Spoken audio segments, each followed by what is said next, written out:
Hi guys, uh, pre-warning. I'm going to say a few things in these videos that a lot of people may not like. But being stuck in this bed or being stuck in my wheelchair or on my mobility scooter, you get a lot of time to think. And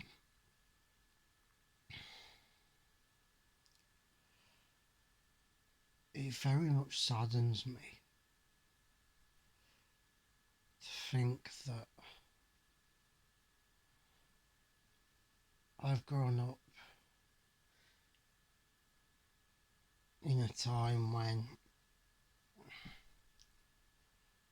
we've always had rifts. Always. There's always been different things throughout the world going on. And not less politicians being politicians, celebrities being celebrities and thinking they're bigger than what they are, and yeah,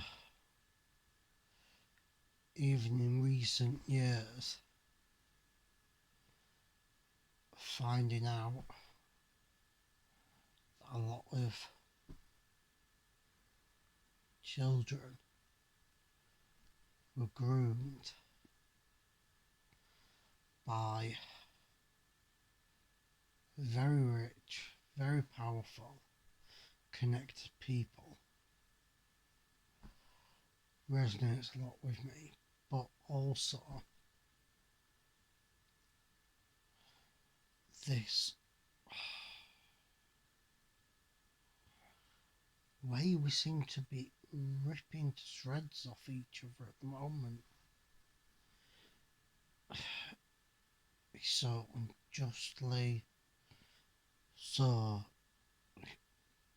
unhuman thing I've ever come across.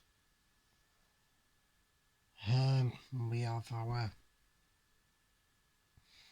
view walls, which is only basically over power and land that none of us can take up with us. But for some odd reason, the Bolsheviks and all that side of the world seem to want to fight and argue over who owns what. End of the day, the earth owns the earth, not the other way around. We don't own it. Yeah. The earth was here many years before human species was about. And it gets me on to my next point. Yeah.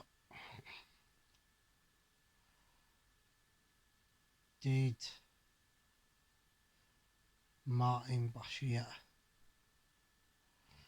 fake documents or whatever to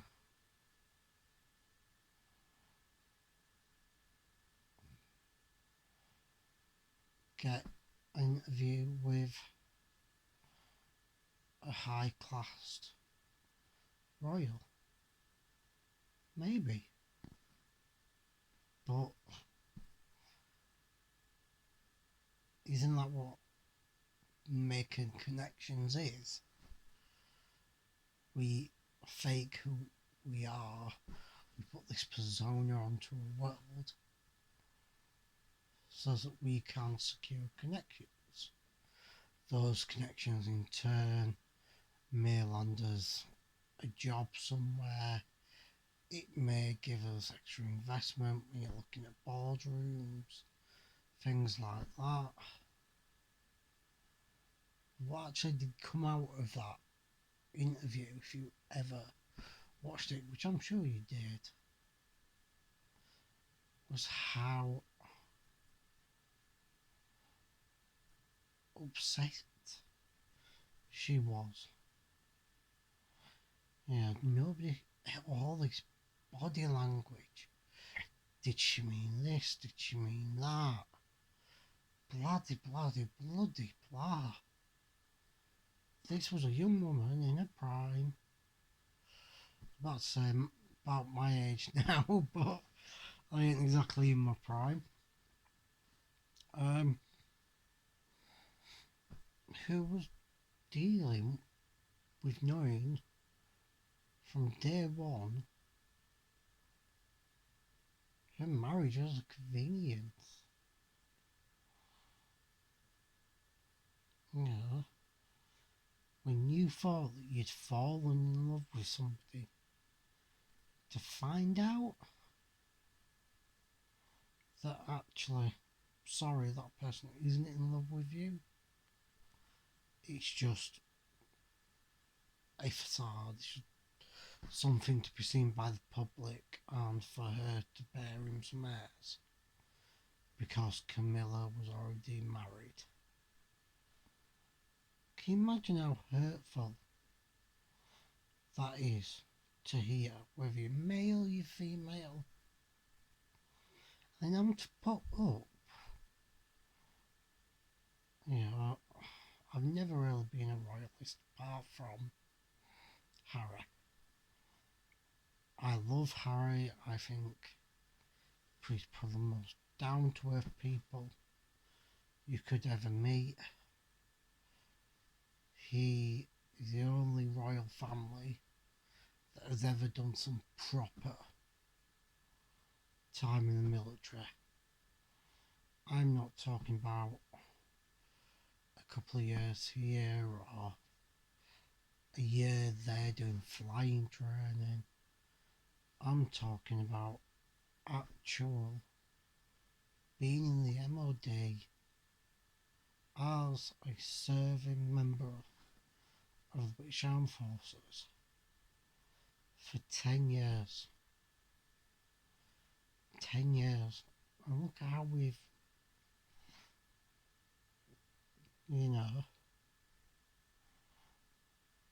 we've tried him. His death of his mother always hit him the hardest. Always. He was the youngest. Of course it was going to hit him the hardest. At that point, William was already being primed to be king. And to hear that he was refused to have a wreath put at the cenotaph, it's just absolutely mind-boggling. Then we go on to a lot of people don't like the guy,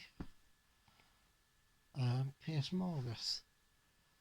People saying he's a bit brash, a bit arrogant.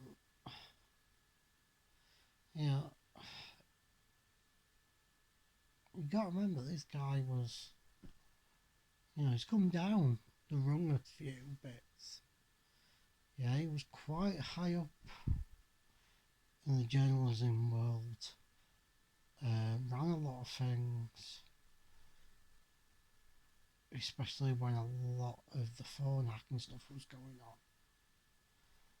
But for me, I'll give him his due. This year, he's done what journalists should do. And he's held every MP, not just any of them, every single one he has held in contempt. He's tried to get answers. He's tried to find out, like any good journalist does, what's really going on, and people slate him. It's like, actually, all this guy's doing the everyday man's job for us. He's saying to these MPs, what exactly is going on? What are you doing? You know, so I suppose this video I wanted to put up because I think in this world, how are we going to do it? But I think we need more than ever to stop being so ideological about one thing, ideological about another thing.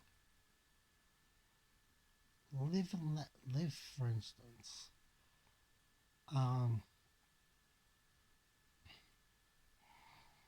People like Trump, you know, who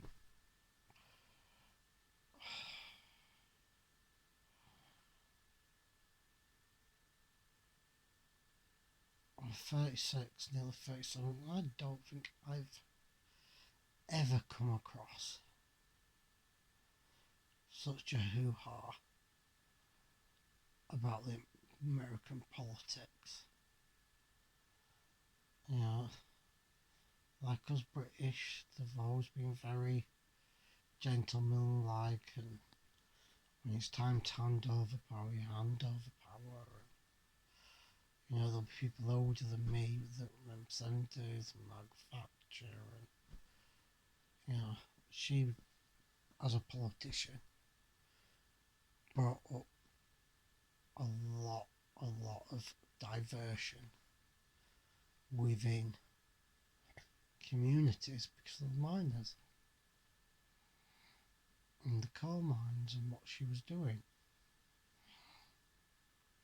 I honestly believe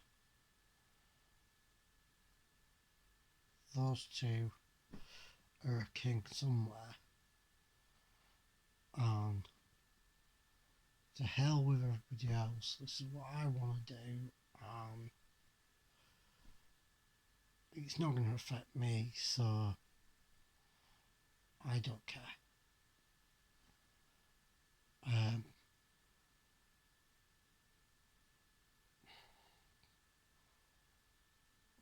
But I want to finish the video off and just saying, from here, from Scotland, from Wales, from Ireland, from Northern Ireland, let's pass the love on. You know, we didn't particularly like European Union, but we love our European neighbours. You know, let's pass our love to them, to the French, to the Italian, to the Greece, to the Romans. Let's pass our love over to America, to the everyday American, you know, who hopefully in their country, they're going to start seeing some healing now. I think same as we did after Theresa May went.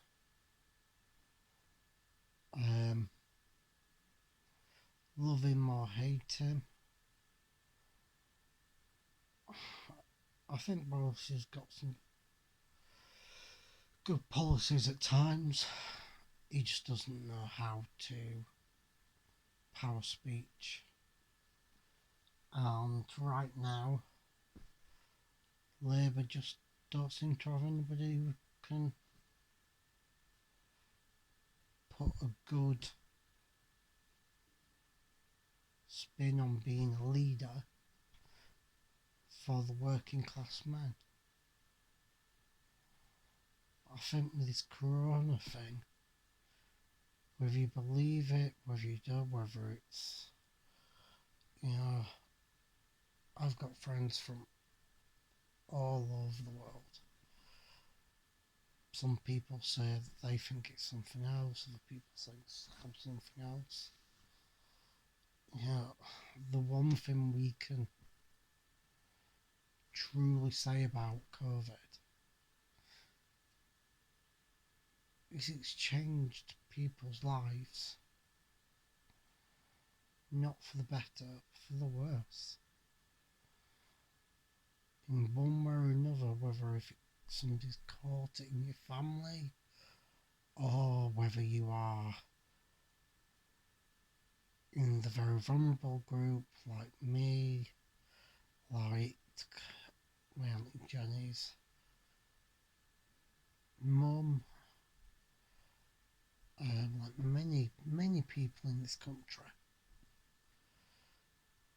who wouldn't be anywhere without their friends going shopping for them or the online stuff.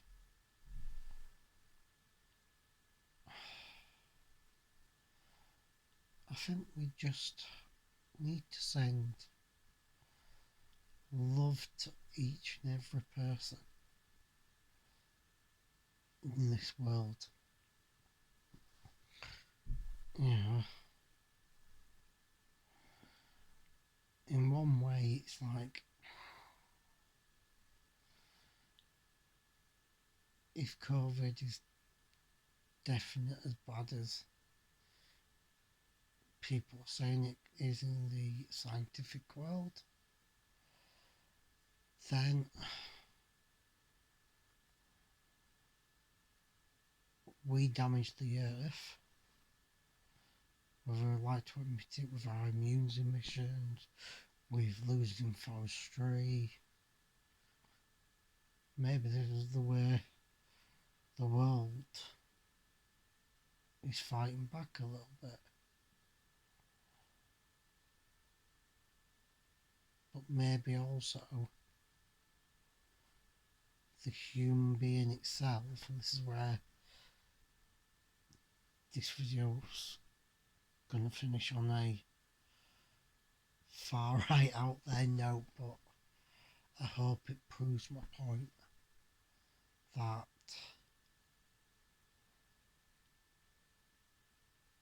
I'm a strong believer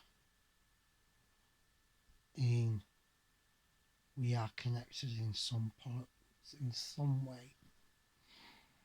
I don't know if you can see it, but I have a wolf catcher. I have my wolf then I have a poem that I wrote called Lone Wolf. I'll read it to you today, but it really does, for me, make me feel that we are connected, you know, and I can feel auras, I hear the vibrations in the earth, and I can feel when I'm not right, when I don't feel right. Just bear with me a second, guys.